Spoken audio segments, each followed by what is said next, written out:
दी दोस्तों, आज की इस महत्वपूर्ण वीडियो में हम आपका संशय दूर करेंगे कि शीतला अष्टमी कब है, 1 अप्रैल या 2 अप्रैल।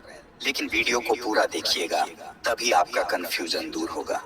शीतला अष्टमी पूजा विधि, महत्व, माता रानी के भोग के लिए क्या बनना चाहिए, इस दिन क्या बनाया जाता है, बासोड़ा के नियम और इस दिन क्या करें क्या ना करें, संपूर्ण जानकारी आपको आज के इस वीडियो में दी जाएगी। लेकिन वीडियो को पूरा देखिएगा, आपको किसी और वीडियो की देखने की जरूरत नहीं पड़ेगी। नमस्कार दोस्तों, स्वागत है आपका एक बार फिर से आपके पसंदीदा चैनल हिंदी रिलीजियस टेल्स में। दोस्तों, वीडियो को शुरू करने से पहले वीडियो को लाइक अवश्य कर दें। सच्चे दिल से कहना है शीतला माता की जय जयकारा, शीतला माता का बोलिए, शीतला माता की जय। सभी लोग माता शीतला हमारी हिंदू रिलीजियस टेल्स परिवार के सभी भक्तों को ठंडी ठंडी रखें। इसी सच्ची मनोकामना के साथ शुरू करते हैं आज की वीडियो। दोस्तों, होली के 7 दिनों बाद शीतला सप्तमी मनाई जाती है। कुछ लोग शीतला अष्टमी भी मनाते हैं। शीतला सप्तमी को बसौड़ा भी कहा जाता है। इस दिन माता शीतला की पूजा की जाती है। शीतला अष्टमी इस साल 2 अप्रैल 2024 को है। जो लोग शीतला सप्तमी मनाते हैं वे 1 अप्रैल के दिन शीतला सप्तमी पूजन करेंगे। हिंदू पंचांग के अनुसार चैत्र मास के कृष्ण पक्ष की अष्टमी को यह त्योहार मनाया जाता है। इस दिन बासी खाने का भोग माता शीतला को लगाया जाता है। शीतला माता ठंडक प्रदान करने वाली देवी है। होली के बाद मौसम में बदलाव आने लगता है, हल्की ठंड भी खत्म होने लगती है और ग्रीष्म ऋतु का आगमन होता है। ऐसे में वातावरण में ठंडक की आवश्यकता होती है, क्योंकि भीषण गर्मी में त्वचा संबंधी रोग का खतरा बना रहता है। इस कारण मान्यता है कि माता शीतला का व्रत रखने और विधिवत पूजा करने से चेचक, चर्म रोग की बीमारियां दूर रहती हैं। दोस्तों, हर साल होली के बीतते ही भारतवर्ष के घरों में 2 चिंता बैठ जाती है। एक तो गंगौर पूजना है और दूसरा बसौड़ा बनाना है। शीतला अष्टमी, जिसे बसोड़ा पूजा के नाम से भी जाना जाता है, शीतला अष्टमी की पूजा हर साल होली से 8वें दिन यानी चैत्र मास की अष्टमी तिथि के दिन की जाती है। कुछ जगहों पर होली के बाद पहला सोमवार जो आता है या शुक्रवार आता है उस पर मनाते हैं। कुछ लोग 8वें दिन मनाते हैं। शीतला माता का स्वरूप हम सभी जानते हैं, मां दुर्गा का ही स्वरूप माना गया है और मंगलवार का दिन इनके लिए विशेष होता है। 4 भुजाओं वाली माता है। अपने हाथों में नीम के पत्ती, कलश, सूप और झाड़ू धारण करती है। गधे की सवारी करती है और यह सभी स्वच्छता के प्रतीक होते हैं।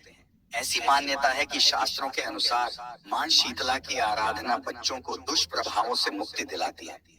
माता शीतला की आराधना से व्यक्ति को बीमारियों से मुक्ति मिलती है। इस दिन शीतला माता को बासी भोजन का भोग लगाने की परंपरा है। स्कंद पुराण में ब्रह्मा जी ने शीतला माता को सृष्टि को आरोग्य रखने की जिम्मेदारी दी है और गर्मी और रोगों से मुक्ति के लिए शीतला माता की हम सभी को पूजा अवश्य करनी चाहिए। शीतला माता की पूजन की तैयारियां एक दिन पहले से ही करनी होती हैं। सप्तमी की तिथि से रसोई की सफाई करके ठंडा भोजन बनाया जाता है। भोजन में क्या बनाया जाए जो आपके घर में बनाते हैं, या तो आप वो बनाइए, और अगर आपको नहीं पता कि आपके घर में क्या बनता आ रहा तो आप दही बड़े, मीठे गुलगुले, कांची बड़े, बाजरे की रोटी, आटे का रोट बना सकते हैं। मोठ, चना, बाजरा ये भिगोया जाता है। छाछ राबड़ी बनाई जाती है। सांगरी की सब्जी आदि बनाई जाती है। बाकी आपको जो मिले वो बना सकते हैं। अगर ये सब चीजें ना मिले तो कम से कम ठंडी रोटी, दही, कोई भी एक सब्जी का भोग आप लगा सकते हैं। सुबह बासी भोजन का ही भोग लगाया जाएगा और हिसाब से इस दिन घर में चूल्हा नहीं जलाया जाता है। सप्तमी के दिन जो बासी भोजन बनेगा उसका ही भोग आपको लगाना है और उसी पूजन को प्रसाद के रूप में लिया जाता है और इसको ही बांसौड़ा कहा गया है। दोस्तों, इस बार शीतला अष्टमी कब पड़ रही है? शीतला अष्टमी 2 अप्रैल को मनाई जाएगी। चैत्र माह की कृष्ण पक्ष की अष्टमी तिथि का प्रारंभ 1 अप्रैल को रात को 9:09 से शुरू होगा और अगले दिन 2 अप्रैल को रात को 8:08 तक रहने वाला है। उदय तिथि का ध्यान रखते हुए आपको 2 अप्रैल को ही शीतला माता की पूजा करनी है। सुबह 6:10 से लेकर 6:40 का समय, क्योंकि सूर्योदय से पहले ही पूजा करने का विधान आता है। यह संभव नहीं हो तो दोपहर तक कभी भी कीजिए। कड़ी होने के पहले पहले आपको पूजा करनी चाहिए, क्योंकि हम क्या कहते हैं, ठंडी ठंडी राखो माँ, ठंडी ठंडी रहियो। आप ठंडी ठंडी भी रहो, और ठंड ठंड में ही पूजा करने का विधान होता है। कैसे शुरुआत करनी है सप्तमी की तिथि को? दोपहर को जब आप भोजन कर लें, जिस दिन खट्टा डालना चाहिए, जो लोग छाछ, राबड़ी आदि बनाते हैं, वह लोग क्या करेंगे, और दोपहर का भोजन पूर्ण होने के बाद दही में 2 चम्मच बाजरे का आटा और थोड़ा सा नमक डाल करके आपको छान करके उसको साइड में रख देना चाहिए। अब रात में आपको भोजन बनाना है। भोजन में आपके यहाँ जो बनता है वह बनाइए मीठे चावल या प्लेन चावल, मीठे गुलगुले, मीठा बाजरा। जो लोग बाजरा बनाएंगे रात में, तो वह बाजरे को भी सुबह ही आपको भिगो देना, ताकि रात में बिना भिगोए हुए बाजरा अच्छा नहीं बनता है। तो गुड़ में मीठे बाजरे आदि बना सकते हैं, गुलगुले बना सकते हैं, पोहे बना सकते हैं और पकौड़ी बना सकते हैं। जो भी आपके घर पर उपलब्ध है, बाजरे की रोटी हुई, बाजरे की मोई, ये सभी चीजें जो आपके घर में बनता है वह बना लीजिए। इसके बाद रात में सबसे लास्ट में जो खाटा आपने घोला छाछ रबड़ी में, उसको गैस पर चढ़ा देना चाहिए। उसको उबाल लेना है 10 से 15 मिनट के लिए। ध्यान रखना है इसमें छौंक नहीं लगाया जाता। ये बिल्कुल कढ़ी की तरह स्वाद करेगा, लेकिन छौंक नहीं लगाया जाता है। अच्छे से उबल हो जाए 10 से 15 मिनट बाद चलाकर उसको तैयार कर लेना है। फिर एक हांडी में, छोटी सी मिट्टी की हांडी में आप थोड़ी सी राबड़ी रख दीजिए। इसके बाद बाकी की राबड़ी आप घर में भोग लगा करके जिस प्रकार से रोज खाना खाते हैं, सभी को खाने के साथ ग्रहण करना है। ध्यान रखना, सोने से पहले 5 काम जरूर करना है। अगले दिन के लिए बाजरा, मोट चना जो भी चढ़ाना चाहते हैं वह भिगो दीजिए। हाथों में मेहंदी लगाना अत्यंत शुभ होता है। सभी को शीतला माता के भजन गाने हैं, और अगर आपको हाथों में मेहंदी नहीं लगानी किसी कारणवश, तो सिर्फ नाखूनों में पोरे या नुआ भी कहते हैं, उनको लगा करके आपको गीत गाना चाहिए। अगले दिन सुबह के लिए दही जरूर जमा लें। अगर घर में जमा रहे हैं तो, और जो भी मिट्टी के बर्तन हैं वह सभी आपको पानी में भिगो के एक बड़े पतीले में रख देना चाहिए।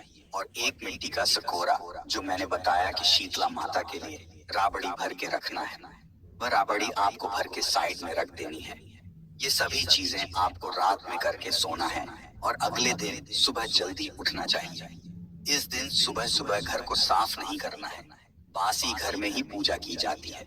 इस दिन घर में झाड़ू लगाने की मनाही होती है।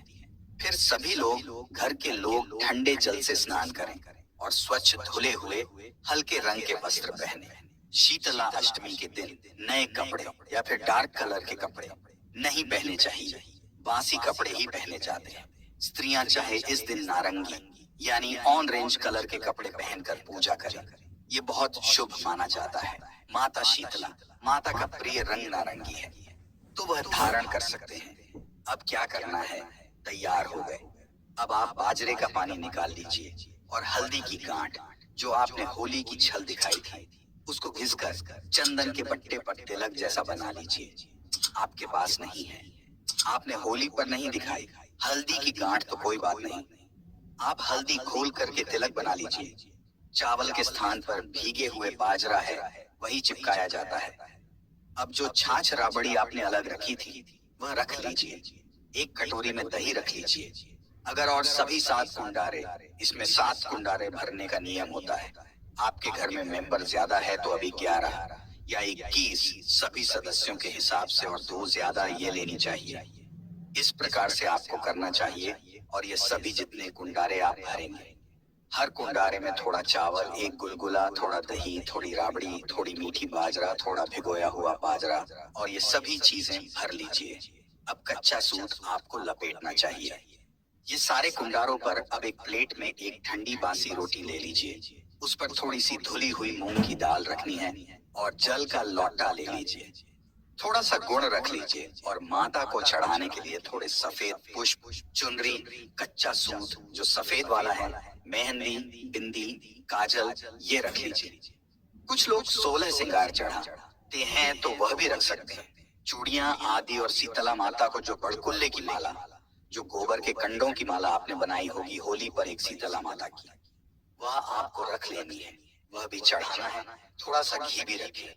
एक चुटकी से माँ की आंखों में लगाया जाता है। अब आपको सबसे पहले घर के ब्रह्म स्थान में या ईशान कोण में जाना है। एक मिट्टी का या गाय के गोबर का चौका लगा लीजिए। वहां पर थोड़ी सी गमले से ले लीजिए और वहां पर गोल गोल बना ली। जितने कुंडारे आपने भरे हैं उन सबको सजा दीजिए और एक आसन लगा लीजिए। घर के सभी सदस्य बारी बारी से हल्दी का जो तिलक है उससे और बाजरा है सभी के मस्तक पर आपको तिलक कर देना चाहिए। उसी हल्दी से और बाजरे से अब एक कुंडारा छोड़ करके बाकी सारे कुंडारे वापस ले लीजिए और फिर आपको मंदिर जाना चाहिए। मंदिर में माँ पर पहले लोटे से जलाभिषेक करिए। सभी लोग मिलकर के जय शीतला माता का गुणगान करें। ठंडी ठंडी राखो माँ, ठंडी ठंडी राखो माँ, ऐसा बोलते हुए जल चढ़ाना चाहिए। इसके बाद माँ का श्रृंगार कीजिए। पहले तिलक कीजिए, हल्दी और बाजरे से चुनरी अर्पित कीजिए। माँ को मेहंदी हाथों में लगाए, आंखों में काजल लगाए, चूड़ियां आदि चढ़ाएं। इसके बाद जो बासी रोटी आप लेकर के आए थे, गुड़ और मूंग दाल, वह आपको अर्पित करना चाहिए। अब राबड़ी और दही चढ़ाइए और फिर उसके बाद सभी सदस्यों के नाम के कुंडे बारी बारी अर्पित करें। एक कुंडा बचा कर रखना है। माँ की आंखों में घी लगाएं और वहीं से थोड़ा सा घी लेकर के फिर आंखों से माँ की लेकर के और नीचे चरणों से जल लेकर सभी उपस्थित सदस्यों के घर आंखों में लगा लीजिए और थोड़ा सा एक कटोरी में साथ ले आइए। अगर कोई मेंबर घर का पूजा करने नहीं जा पाया है तो उसकी आंखों में लगाना है और पूरे घर में जल का छिड़काव करना है। माँ को धूप दीप नहीं किया जाता, इसलिए मंदिर जाने के पहले आप एक ठंडे आटे का दीपक बना करके साथ में लेकर के जाइए। उसको बस वहां पर अर्पित कर देना है। नारियल भी ले जा सकते हैं। अगर आप घर से नारियल लेकर के जाते हैं और हाथ जोड़कर सभी लोग प्रार्थना करें कि हे माता, हमारे पूरे परिवार को ठंडा ठंडा रखो, हमारे घर में जो भी विपदाएं आने वाली हैं, निरोगी काया सभी को दो और किसी भी प्रकार की विपदा, कोई वायरल बीमारी, कोई हृदय अटैक हमारे घर पर ना हो, इस प्रकार की प्रार्थना करनी चाहिए। आपके घर के आसपास नीम का पेड़ हो तो आप नीम के पत्तों की माला बनाकर नीम की झाड़ी भी ले जाकर माँ को चढ़ा सकते हैं। अब आपको इसके बाद जिस जगह पर आपने होलिका दहन की थी वहां पर जाना चाहिए और वहां पर लोगों ने कहानी सुनकर कि कुंडे रखे होते हैं तो कुंडा बदल करके लेकर आना होता है। कहानी सुनकर के शीतला माता की कहानी सुने। हाथों में थोड़ा सा बाजरा ले ले, बाजरा के दाने जिनको हम आखा कहते हैं वो ले लीजिए और फिर वही कहानी सुन करके और फिर कुंडा बदल करके आपको घर आना है। घर आने के बाद सीधा प्रवेश नहीं करना चाहिए। मुख्य द्वार पर आपको हल्दी का जो जल है, हल्दी से या फिर जो जल आप लेकर आए उसको मिला करके दोनों को आपको दोनों साइड छोटे छोटे स्वास्तिक बनाने चाहिए और फिर आप घर में प्रवेश करें और घर में पूरे घर में वह जो जल आप लेकर आए मंदिर से उसका छिड़काव करना चाहिए और इसके बाद प्रार्थना करते रहिए। ठंडी ठंडी राखो माँ, ऐसी प्रार्थना करते हुए सभी की आंखों में जल लगा दीजिए। आप सभी लोग बैठ करके ठंडा बासी प्रसाद खाएं और माँ से प्रार्थना करते रहे। दोस्तों, आप चाहे तो इस दिन नियम की झाड़ी बनाकर के भी परिवार के सभी सदस्यों को झाड़ सकते हैं और फिर मुख्य द्वार पर झाड़ू को लटका दीजिए और प्रार्थना करें, ही माता शीतला की इस संसार की आदि माता है, आप ही पिता हैं, आप ही इस चराचर जगत को धारण करती हैं। आपको बारंबार प्रणाम नमस्कार है। बोलिए शीतला माता की जय। आप चाहे तो शीतला माता को खट्टे फल भी चढ़ा सकते हैं, संतरा, अंगूर, और आज के दिन नीम के पेड़ पर जल चढ़ाने से और ओम शीतला मात्रे नमः इस मंत्र का जप करने से जितने भी प्राकृतिक बीमारियां होती हैं, प्रकोप होते, उनका भय नहीं रहता है। लिए आप जानते हैं इस दिन क्या करें क्या ना करें, लेकिन उससे पहले वीडियो को लाइक करके चैनल को सब्सक्राइब अवश्य कर लें। दोस्तों, कुछ बातों का ध्यान इस दिन रखा जाता है। इस दिन सुई धागा सुई में धागा नहीं डालना चाहिए, सिलाई कटाई नहीं करनी चाहिए। भोजन बनाएं, जो भी ठंडा बासी है, लहसुन, प्याज आदि तामसी चीजों का सेवन न करें। चूल्हा नहीं जलाया जाता है, बासी भोजन करना चाहिए। और जो लोग को चाय की आदत है, कुछ लोगों को मैंने देखा है फ्रिज में पहले से चाय बनाकर रख लेते, ठंडी चाय पीते हैं। अगर आपको भी ऐसी आदत है तो या तो आप यह कर सकते हैं या फिर ठंडी चाय ना ही पिए, वह आपके स्वास्थ्य के लिए बेहतर है। शीतला माता को गलती से भी उस दिन ताजे भोजन का भोग नहीं लगाना चाहिए। माँ को बासी भोजन का भोग लगाएं। ये भावना करें, माँ को बासी भोग ही लगाया जाता है। गलती से भी शीतला माता को ताजे भोजन का भोग न लगाए, ना ही आपको सेवन करना चाहिए। किसी भी प्रकार के पशु पक्षी किसी को परेशान न करें, गधे को परेशान न करें। माता शीतला का वाहन माना गया है। गधा और बड़े बुजुर्गों का चरण छू करके आशीर्वाद प्राप्त करें। दोस्तों, इस प्रकार के नियमों का पालन करते हुए जो भी परिवार शीतला माता की बांसौड़ा मनाते हैं, उस परिवार के बच्चे संतान सदा गर्मी की जो बीमारियां हैं, वायरस है, इनसे बचाव होता है और सुख समृद्धि को प्राप्त करते हैं। अपने संतान की लंबी और निरोगी आयु के लिए जो भी माताएं इस व्रत को रखती हैं, उनके बच्चों की आंखों की रोशनी सदा तेज रहती है, बरकरार रहती है। पढ़ाई में बच्चे तेज होते हैं। हर प्रकार की विपदाओं से, महामारी से उनकी रक्षा होती है। माता शीतला की आराधना बच्चों के जीवन में दुष्प्रभावों से मुक्ति दिलाती है। इसलिए यह त्योहार हमें सिखाता है कि हेल्थ इज वेल्थ, बासी भोजन चढ़ाएं। इसका एक वैज्ञानिक कारण भी होता है। गर्मियों में ठंडा खाना खाने से पाचन क्रिया दुरुस्त रहती है, शरीर का तापमान नियंत्रित रहता है। तो मौसम का त्योहार है दोस्तों, सभी लोगों को करना है और माता शीतला हमारी आदि शक्ति माँ को मनाना है। सच्चे दिल से कहना है, शीतला माता की जय जयकारा, शीतला माता का बोलिए। शीतला माता की जय। सभी लोग माता शीतला हमारी हिंद